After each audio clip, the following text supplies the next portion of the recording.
Hello everyone, welcome to my channel Mohit sir's lecture. बच्चों, आज मैं आप सभी के लिए क्लास 9 से जो आपका चैप्टर है 8th चैप्टर क्वाड्रिलेटरल्स एनसीईआरटी के अकॉर्डिंग, उसमें आर.एस. अग्रवाल का एग्जाम्पल नंबर 4 लेके आया हूं, जो कि आपको पेज नंबर 309 पर मिल जाएगा।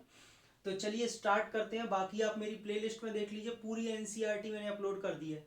तो स्टार्ट करते हैं आज की वीडियो। क्या क्वेश्चन हमें दे रखा है देखेंगे। इन अ क्वाड्रिलेटरल एबीसीडी, बेटा आपको एक क्वाड्रिलेटरल दे रखा है ABCD. The line segments bisecting angle C and angle D meet at E. बेटा यहां पे बोल रहा है द लाइन सेगमेंट्स, कौन सी line segments? Bisecting angle C and angle D, जो एंगल सी और एंगल डी को बाइसेक्ट कर रही हैं। बाइसेक्ट करने का मतलब है ये वाला एंगल इसके इक्वल है और ये वाला एंगल इसके इक्वल है, मतलब आधा आधा बिल्कुल डिवाइड कर रही हैं। वो दोनों लाइंस ई पॉइंट पर मीट कर रही हैं, जाके मिल रही हैं। आपको प्रूव करना है कि angle A plus angle B दोनों का जो सम होगा वो ट्वाइस होगा इस एंगल सीईडी के, एंगल सीईडी के। ठीक है, चलिए टारगेट प्रूफ, पहले टारगेट सेट कर लेते हैं। टारगेट सेट आ गया ना तो सब कुछ आ गया। देखो हमको यहां पर एंगल सीईडी चाहिए, पहले इस एंगल को पकड़ते हैं। यानी कि मुझे इस ट्राइंगल में कुछ ना कुछ करना चाहिए सीईडी में, ताकि मुझे यहां से एंगल सीईडी मिल जाए। सही है, तो मेरे दिमाग में आया यार दो एंगल ये हैं और ये वाला चाहिए, तो यहाँ पे कुछ एंगल सम प्रॉपर्टी वगैरह लगा लो। तो सबसे पहले बच्चों, अच्छा टारगेट से पहले यहाँ जो चीजें लिखनी है वो लिख लेते हैं। हमें गिवन क्या दे रखा है? हमें गिवन दे रखा है CE and DE are the angle bisectors of angle C and angle D respectively. ठीक है बच्चों, क्या मतलब है इसका समझ लीजिए। सीई और डीई एंगल बाइसेक्टर्स हैं। अरे एंगल को बाइसेक्ट कर रहे हैं तो एंगल बाइसेक्टर्स हो गए किसके? सीई है एंगल सी का और डीई है एंगल डी का रेस्पेक्टिवली। ठीक, चल उसके बाद आता है टू प्रूव। हमको क्या प्रूव करना है कि angle A plus angle be twice है एंगल सीईडी का। ओके, बहुत बढ़िया।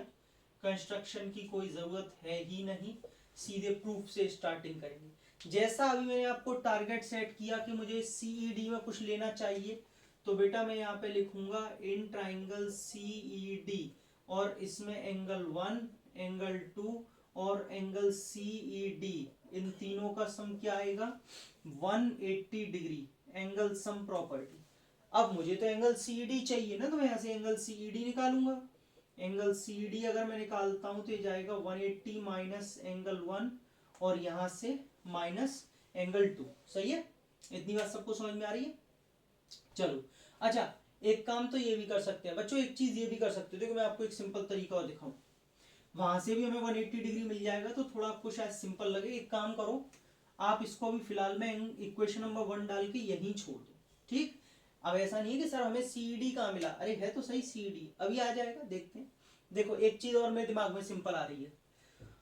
अब दूसरा टारगेट देखा तो angle A plus angle B, यानी कि इन दोनों एंगल्स का सम बोल रहा है।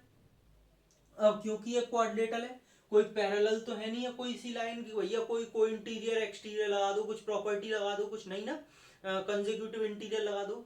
इसका मतलब समझ में आया भैया, क्वाड्रिलेटरल तो एक ही प्रॉपर्टी पड़ी है अभी फिलहाल में, तो कि चारों एंगल्स का सम 360 डिग्री होता है, उसमें ये एंगल ए और एंगल बी आ सकता है एडिशन में। तो हमने कहा चलो यही करते हैं। फिर हमने क्या किया, angle A, angle B, angle C और एंगल डी, इन चारों का सम 360 डिग्री है, और आप इसे लिखेंगे एंगल सम प्रॉपर्टी। पूरा रीजन दीजिएगा कहां से आया।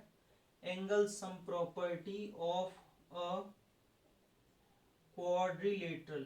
बेटा क्वाड्रिलेटरल की एंगल सम प्रॉपर्टी होती है, जैसा कि मैं जानता हूं एंगल ए और एंगल बी तो मुझे चाहिए, मुझे कोई प्रॉब्लम नहीं है।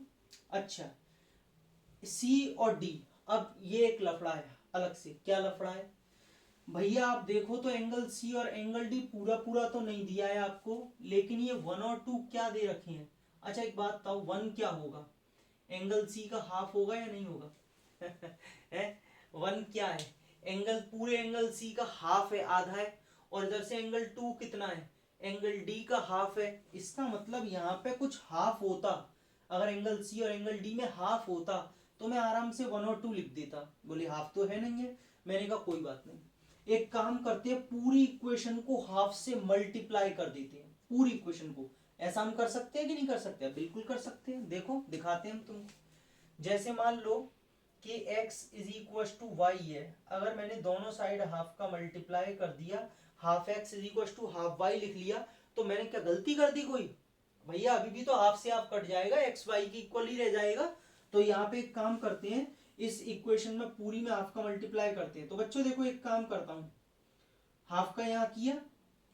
अब यार ये मत बोलना कि सर दोनों में अलग अलग करो, एक ही बात है, अलग अलग ही किया है, ब्रैकेट लगा दिया, देख लो ब्रैकेट लगाने का मतलब कॉमन ले लिया है, इन दोनों का हाफ इकट्ठा ले लिया।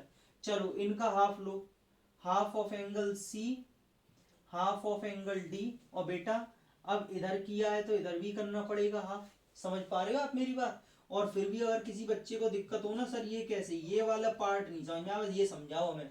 तो ये देखो हाफ ऑफ एंगल ए, ये लो हटाओ, हाफ ऑफ एंगल बी, इसमें भी हाफ लगा लेता हूँ अलग से, हाफ ऑफ एंगल, अब ब्रैकेट नहीं लगेगा लेकिन, half of angle C, half of angle D, half of this, मतलब मैंने पूरे को हाफ से मल्टीप्लाई किया। अब देखना क्या कर रहा हूं, इसका हाफ ऑफ और इसका हाफ, दोनों को हाफ को कॉमन ले सकता हूं।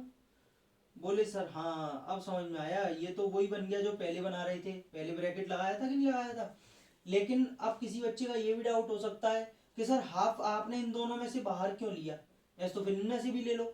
अरे भैया एंगल सी का हाफ है मेरे पास, एंगल सी का हाफ कितना है, एंगल 1, और यहां से एंगल डी का हाफ कितना है, एंगल 2, और ये कितना है 180 डिग्री हो जाएगा, 360 डिवाइड होके, है ना।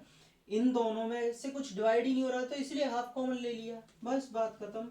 चलो ये तो ऐसे ही रहेगा बेटा, half of angle A plus B, ठीक है ऐसे ही। लेकिन अब ध्यान से समझने वाली बात है, इन दोनों को भी ऐसे ही रखिए, 180 डिग्री ढूंढो। पहली इक्वेशन में हमने एक तरीके से 180 डिग्री की वैल्यू निकाल रखी है, निकाल रखी है, ऐसा मान के चलो कि ये एक तरीके से सेकंड इक्वेशन है। दोनों के अगर RHS बराबर हैं तो LHS भी तो बराबर ही होंगे, यानी कि इसके LHS को इसके इक्वल रख दो, या ऐसे समझ लो कि ये 180 डिग्री है, इसकी वैल्यू जो इतनी बड़ी आई है वो मैंने यहाँ पे पुट कर दी 180 की, कितनी, एंगल 1, एंगल 2 और एंगल CED। बेटा एंगल 1, एंगल 2, एंगल 1, एंगल 2 से कैंसिल हो गया। और बच्चों ध्यान से देखिए, जो ये 2 है ना 2, इसका मल्टीप्लाई CED में ही तो होगा, तो यहाँ क्या बचेगा, एंगल ए, एंगल बी और ट्वाइस ऑफ एंगल CED, ये 2 का मल्टीप्लाई ऊपर हो जाएगा इसमें। हेंस प्रूव बच्चों यही लेके आना था, आप देख लीजिए, angle A plus angle be twice of CED के इक्वल ही लाना था। Got it? तो बच्चों क्वेश्चन बहुत ही सिंपल था, टारगेट सेट करके कराया इसलिए टाइम लगा।